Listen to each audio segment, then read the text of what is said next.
คุณภาพไปกินที่อื่นก่อน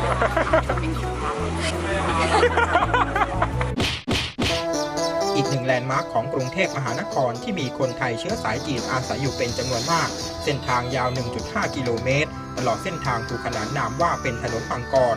นั่นคือถนนเยาวรูปเฮ้ยเยาวรีเฮ้ยเยาวราชถูกแล้วเป็นสถานที่ที่นักท่องเที่ยวมาเที่ยวกรุงเทพจะต้องไม่พลาดเพราะที่นี่ของกินอร่อยเด็ดสระตรีคือตลกนะสำหรับ EP 1 ของกินตัวแตกวันนี้นะฮะก็จะพากันไปที่ถนนเยาวราชนะทุกคนเป็นถนนที่มีอาหารอร่อยมากแล้ววันนี้เราจะไปตะลุย8ร้านดังของเยาวราชจะไปกินที่ตัวแตกกันไปเลยจ้าร้านแรกเราจะไปทานอะไรกันเราจะไปกินสุกี้รถกระบะกันนะคะอันนี้คือเขาทำใส่รถกระบะเมื่อก่อนจะเป็นรถกระบะเดี๋ยวนี้จะเป็นร้านใหม่ละสวยงามแต่รสชาติมันจะมีกลิ่นกระทะเล็กๆอันนี้คือ signature yeah พออยู่ตรงข้างกับอะไร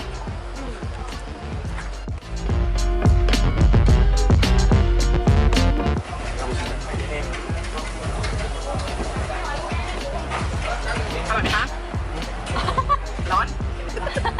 ที่นี่คือความเข้มข้นและความหอมของกระทะอย่างอันนี้ใช่ไหมอันนี้จะเป็นน้ำน้ำซุปอร่อยและยิ่งใส่ลิ้นเนี่ยน้ำจิ้มเหรอให้ดูนี่คือต้องทีแบบเข้มข้นต้องมาลองเลยนะครับ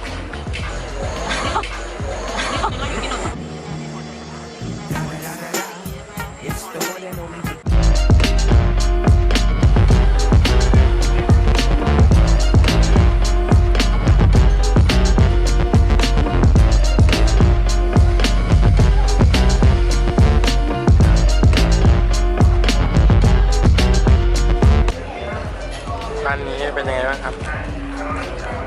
บรรยากาศดีสถานที่ดีค่ะอร่อยนี่คือเมนูซิกเนเจอร์นำที่ลองเสนอเนาะอร่อยนะอร่อยชื่อร้านอะไรครับพี่ฟ้าหลงโถค่ะอยู่ส่วนไหนของพัทยาเยาวราช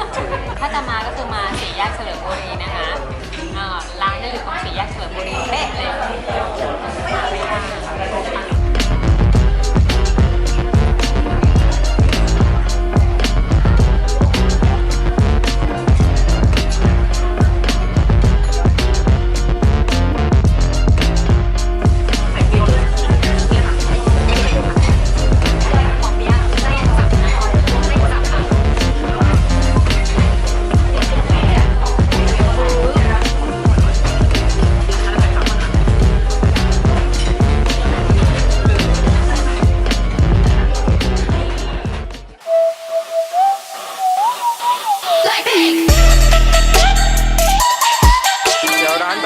จะไปร้านไหนกันครับกินอะไรเนี่ย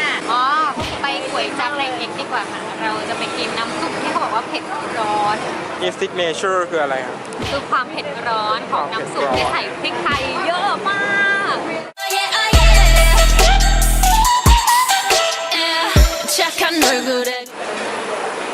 อยากไหมสั่งเขาธรรมดา2 ชามใส่ไข่ไหมไม่ใส่เพราะอะไรถึงไม่ใส่ไข่อิ่ม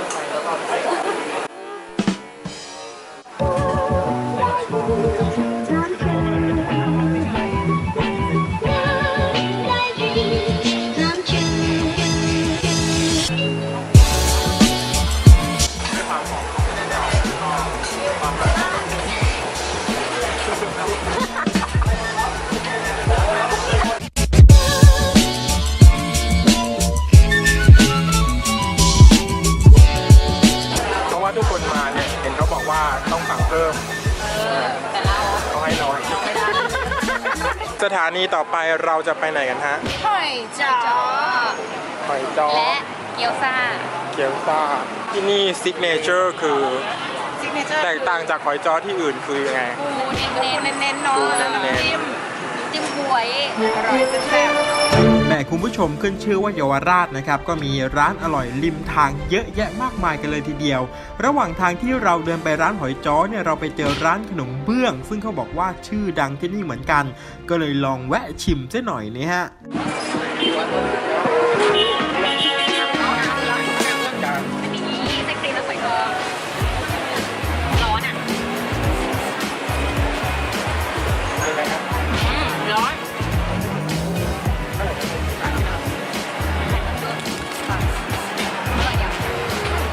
อ เรามาถึงแล้วนะครับ อันนี้เราสั่งอะไรครับพี่ฟ้า หอยจอปูนะคะที่นี่ของดีราคาไม่แพงนะ60 บาท 60 บาท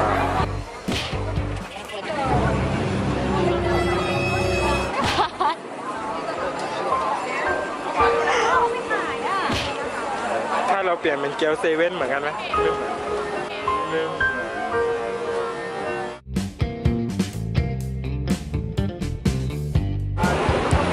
ร้านต่อไปเป็นร้านที่ ก๋วยเตี๋ยว ใช่ไหม ร้านที่5 ห้าเหรอ มั้ง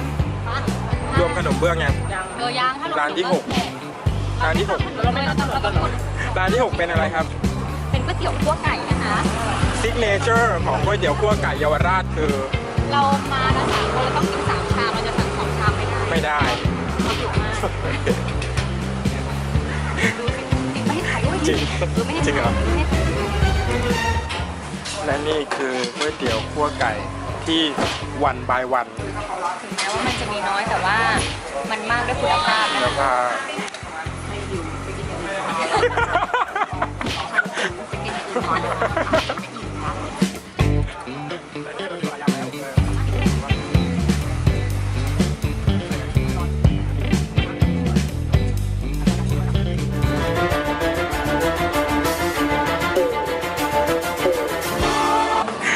ผ่านมา 6 ร้าน และร้านนี้ก็เป็นร้านที่ แล้วดูหน้าสิ 7 ร้านนี้เราจะแนะนำเป็นอะไรบ้าง เดี๋ยวเราจะกินรังนกที่มันเป็นซิกเนเจอร์ของทางร้านต้องดึงนมสดอันไหนว่าพี่อันไหนอ๋อนี่ใช่ไหมโอเคแล้วก็อย่างแล้วก็สาคูแคนตาลูปเนาะ 獨自在山坡，高處未算高，命運在冷笑，暗示前無路。浮雲由身邊發出警告，我公是闊步。雖 เป็นลูกมันปะลูกนกอ่ะ เอาไม่มีอ่ะ โอ้เป็นลังเลยอ่ะ มาเป็นลังเลยอ่ะ รสชาติเป็นไงคะ อร่อย หวานกำลังพอดีไม่หวานมาก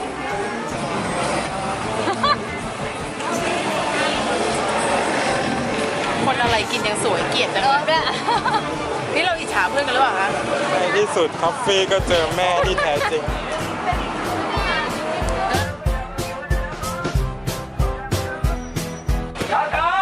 และนี่ก็เป็นร้านสุดท้ายจากสภาพหน้าแล้วพี่ฟ้าอันนี้เป็นร้านอะไรครับ อันนี้เป็นร้านขนมปังเยาวราชเจ้าเก่าเยาวราชที่เจ้าของร้านเนี่ยค่ะไปทำแบบร้านขายดีมาก ร้านขายดีมาก เรามาตั้งแต่คิวที่ 3 ตอนนี้คิวที่ 7 ร้าน เราก็มารอเป็นร้านสุดท้ายที่เราปิดจ็อบกันวันนี้ ปิดเถอะไม่ไหวแล้วชิ้นกว่า ดูสิไส้แบบเยอะมากอ่ะ รสนมช็อกโกแลตเนยถั่วเหรอคะพริกเผาอันนี้อะไรสังขยาอ๋อสังขยากับพริกเผานี่ ต้องกินทีละคนอ่ะ ไส้เยอะมาก กัดไส้สิคำเดียวไปเลย หยุดแล้วค่ะ นี่อาการเหมือนผ่านมาแค่ร้านเดียวอ่ะจริงแล้ว ว้าว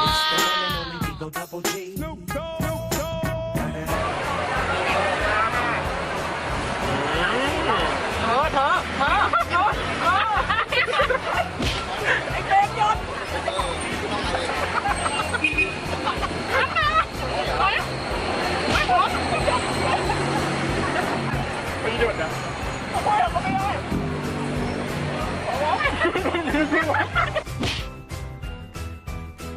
ตัดภาพกลับมาเทค 2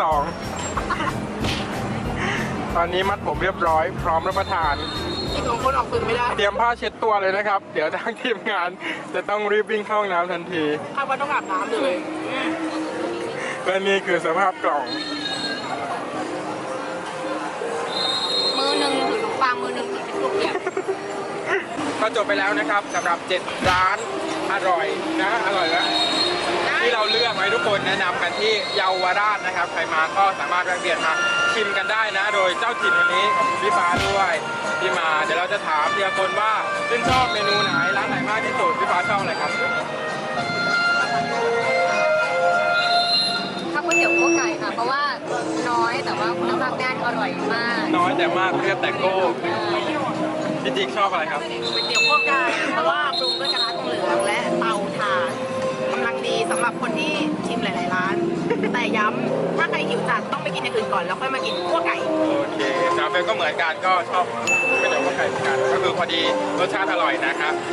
วันนี้ไปแล้วนะครับ ไปเถอะ เจอกันใหม่ก็ชาติต้องการนะ ไปกับขนมไส้ทะลักมากเลย ไปแล้วครับบ๊ายบาย ยินดีแฮปปี้ชีวิตก็ปัง